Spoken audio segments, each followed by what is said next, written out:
العلم هو النور الهادي والمفتاح لكل الخير من يرد الله به خيرا.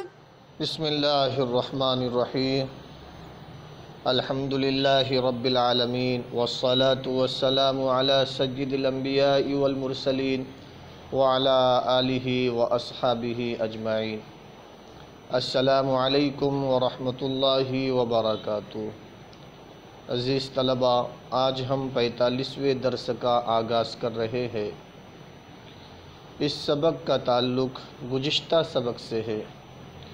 گزشتہ سبق میں آپ کو بتلایا گیا تھا کہ زہار کرنے کی وجہ سے شوہر کے لیے بیوی کے ساتھ ازدواجی تعلقات قائم کرنا حرام ہو جاتے ہیں، یعنی بیوی کے ساتھ صحبت اور جمع کرنا اور بیوی کا بوسہ لینا حرام ہو جاتا ہے. عزیز طلباء، مگر زہار سے نکاح نہیں ٹوٹتا اگرچہ 4 ماہ یا اس سے بھی زائد مدت تک صحبت اور جمع نہ کیا ہو. دوبارہ تعلقات قائم کرنے کے لیے کفارہ ادا کرنا پڑے گا. کفارے کے بغیر بیوی حلال نہیں ہوگی. کفارہ ادا کرنے کی 3 صورتیں ہیں. نمبر 1، جمع سے پہلے غلام آزاد کرنا. نمبر 2، جمع سے پہلے لگاتار 60 روزے رکھنا. نمبر 3، صرف 60 مسکینوں کو کھانا کھلانا.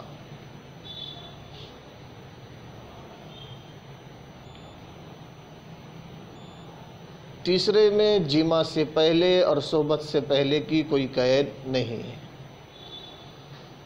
اگر کوئی شخص 60 مسکینوں کو کھانا کھلا کر کفارہ ادا کر رہا تھا اور کچھ مسکینوں کو کھانا کھلا چکا تھا، کچھ کو کھانا کھلانا باقی تھا، کہ اسی دوران بیوی کے ساتھ جمع کر لیا، تو امام ابو حنیفہ رحمہ اللہ فرماتے ہیں کہ جتنے مسکینوں کو کھانا کھلا چکا تھا، جتنے مسکینوں کو کھانا کھلا چکا تھا، ان کو دوبارہ کھانا کھلانا ضروری نہیں.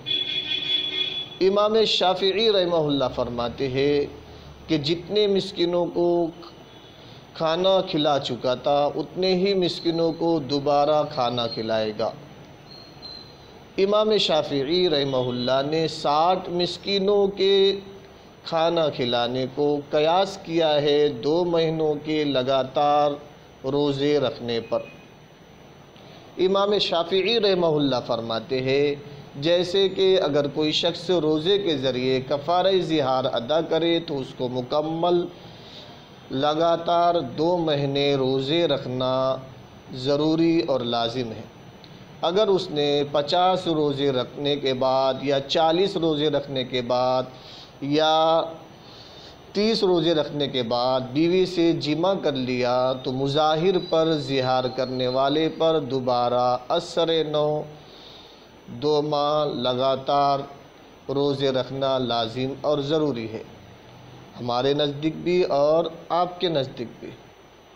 تو امام شافعی رحمہ اللہ اطعام مسکین کو صیام شہرین متتابعین پر قیاس کرتے ہوئے فرماتے ہیں کہ جس طرح صیام میں قبل المسیس یعنی قبل الجمع کی قید ہے، اسی طرح اطعام کے حق میں قبل المسیس یعنی قبل الجمع کی قید ماننا پڑے گا، اس لیے کہ علت مشترکہ ان دونوں میں کفارہ زہار ہونا ہے.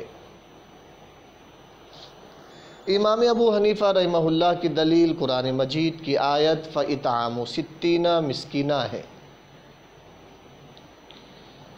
وہ فرماتے ہیں کہ یہ آیت حق کے اطعام میں مطلق ہے، یعنی مامور بھی مطلق اطعام ہے، کھانا کھلانا ہے، اور اس میں قبل المسیس یعنی قبل الجمع کی قید مذکور نہیں ہے. لہذا اطعام کو صیام پر قیاس کرتے ہوئے قبل المسیس کی قید کے ساتھ مقید کرنا، یہ کتاب اللہ کے مطلق کو مقید کرنا اور اس کے وصف اطلاق کو منسوخ کرنا ہے، جو کہ قیاس کے ذریعے جائز نہیں. عزیز طلبہ، آئیے اب ہم مصنف رحمہ اللہ کی عبارت کا ترجمہ حل کر لیتے ہیں۔ قال ابو حنیفہ رضی اللہ عنہ، امام ابو حنیفہ فرماتے ہیں، المظاہر زہار کرنے والا، اذا جامع امرأتہ جب اپنی بیوی سے جمع کرے، فی خلال الاطعام کفارے کا کھانا کھلانے کے دوران، کفارے کا کھانا کھلانے کے دوران، لا یستانف تو وہ دوبارہ اتنے مسکینوں کو کھانا نہیں کھلائے گا۔ امام ابو حنیفہ رحمہ اللہ فرماتے ہیں کہ زہار کرنے والا جب کفارے کے کھانا کھلانے کے دوران اپنی بیوی سے جمع کر لے تو وہ اثر نو کھانا نہیں کھلائے گا، دوبارہ اتنے مسکینوں کو کھانا نہیں کھلائے گا، اس لیے کہ لِأَنَّ الْكِتَابَ مُطْلَقٌ، اس لیے کہ کتاب اللہ مطلق ہے، فی حق الاطعام مسکینوں کو کھانا کھلانے کے حق میں، اس لیے کہ کتاب اللہ مسکینوں کو کھانا کھلانے کے حق میں مطلق ہے۔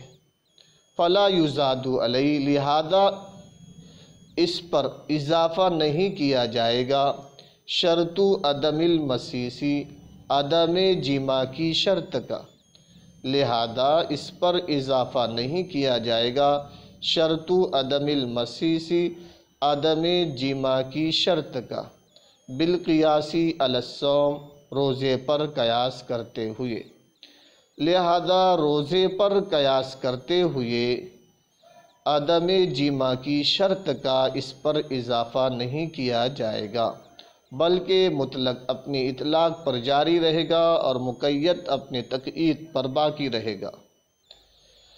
امام ابو حنیفہ رحمہ اللہ فرماتے ہیں کہ مظاہر جب کفارے کا کھانا کھلانے کے دوران اپنی بیوی سے جمع کر لے تو وہ مسکینوں کو، اتنے ہی مسکینوں کو دوبارہ کھانا نہیں کھلائے گا، اثر نو کھانا نہیں کھلائے گا، اس لیے کہ کتاب اللہ مسکینوں کو کھانا کھلانے کے حق میں مطلق ہے، لہذا روزے پر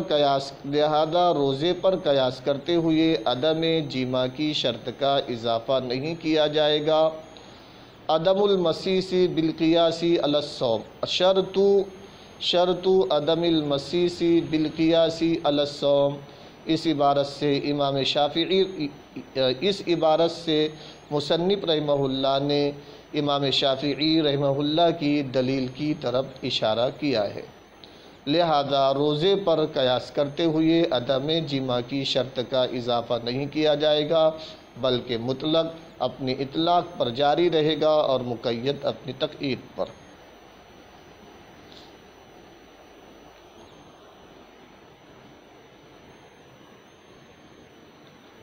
عزیز طلبہ،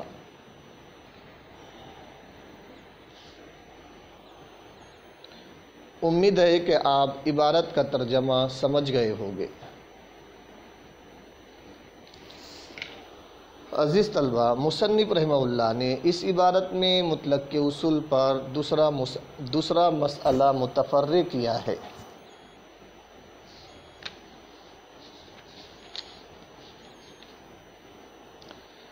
آپ کو معلوم ہے کہ مرد کا اپنی بیوی کو کسی ایسی عورت سے تشبیہ دینا جس سے دائمی طور پر اس کا نکاح حرام ہے۔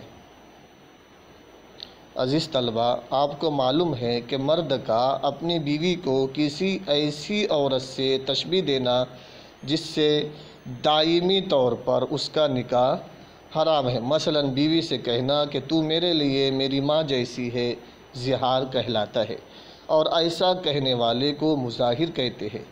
زہار کا حکم یہ ہے کہ جب تک کفارہ ادا نہ کرے اس وقت تک بیوی اس پر حرام رہتی ہے، نہ اس سے وطی کر سکتا ہے، نہ بوس و کنار۔ اور زہار کا کفارہ اللہ تعالیٰ نے اس آیت میں بیان کیا ہے، والذین یظاہرون من نسائہم ثم یعودون لما قالوا فتحریر رقبۃ من قبل ان یتماسا ذالکم توعدون بہ واللہ بما تعملون خبیر فمن لم یجد فصیام شہرین متتابعین من قبل ان یتماسا فمن لم یستطع فاطعام 60 مسکینا۔ عزیز طلبہ، آیت کریمہ کا ترجمہ یہ ہے کہ جو لوگ اپنے بیویوں سے زہار کرتے ہیں پھر اپنی کہی ہوئی بات کی تلافی کرنا چاہتے ہیں تو ان کے ذمے ایک غلام یا لونڈی کا آزاد کرنا ہے قبل اس کے کہ وہ دونوں جمع کرے۔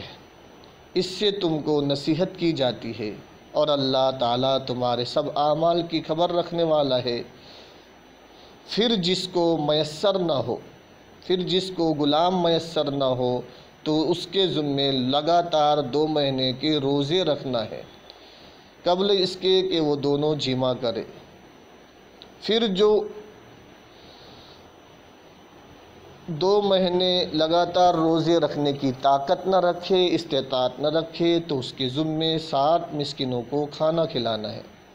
مذکورہ آیت میں 3 چیزوں میں سے ایک چیز کو زہار کا کفارہ قرار دیا ہے۔ نمبر 1 غلام آزاد کرنا، نمبر 2 2 ماہ لگاتار روزے رکھنا، نمبر 3 60 مسکینوں کو کھانا کھلانا۔ اول اور دوم نے من قبل ان یتماسا کی قید لگی ہے، جس کا مطلب یہ ہے کہ جمع سے پہلے غلام آزاد کرے۔ اسی طرح جمع سے پہلے 2 ماہ لگاتار روزے رکھے۔ اگر جمع کے بعد غلام آزاد کیا یا جمع کے بعد 2 ماہ لگاتار روزے رکھے یا 2 ماہ لگاتار روزے پورے ہونے سے پہلے درمیان میں جمع کر بیٹھا تو کفارہ صحیح نہ ہوگا۔ اور تیسری صورت یعنی 60 مسکینوں کو 2 وقت کھانا کھلانے کے ذریعے کفارہ ادا کرنا کتاب اللہ میں مطلق ہے، اس کے ساتھ من قبل ان یتماسا کی قید نہیں ہے۔ مگر امام شافعی رحمہ اللہ روزوں پر قیاس کر کے اطعام میں بھی قید مذکور کا اعتبار کرتے ہیں اور کہتے ہیں کہ جس طرح 2 ماہ کے لگاتار روزوں کا قبل الجمع پورا ہونا ضروری ہے، اسی طرح 60 مسکینوں کو کھانا کھلانا بھی جمع سے پہلے ہونا چاہیے۔ اگر کھلانے سے پہلے یا اس کے دوران جمع کر لیا تو کفارہ ادا نہ ہوگا اور اثر 60 مسکینوں کو کھلانا پڑے گا۔ جس طرح روزوں کے دوران جمع کر لینے کی صورت میں کفارہ ادا نہ ہوگا اور اثر 2 ماہ لگاتار روزے رکھنے ہوں گے، کیونکہ سارے کفارات جن سے واحد ہے، ایک میں جو قید معتبر ہوگی دوسرے میں بھی اس قید کا اعتبار ہوگا، خواہ دوسرے میں وہ قید مذکور ہو یا محذوف۔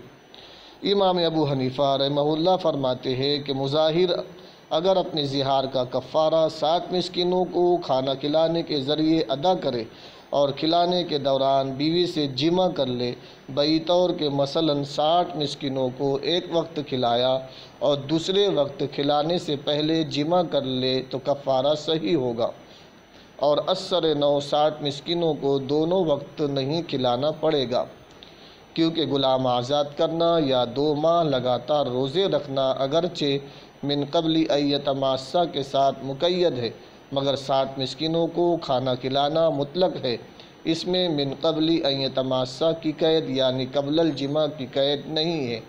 تو اگر روزوں پر قیاس کر کے قبل الجمع کی شرط لگائی جائے گی تو قیاس کے ذریعے مطلق کو مقید کرنا اور اس کے اطلاق کو منسوخ کرنا لازم آئے گا، حالانکہ مطلق کا اطلاق قطعی ہے اور قیاس و خبر واحد ظنی ہے، ظنی کے ذریعے قطعی کا نسخ جائز نہیں۔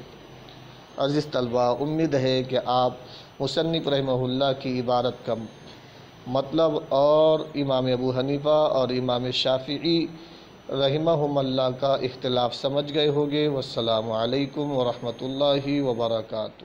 السلام عليكم، لا تنسوا الاعجاب بالفيديو والاشتراك في القناة تشجيعا لنا لنستمر بنشر المزيد إن شاء الله.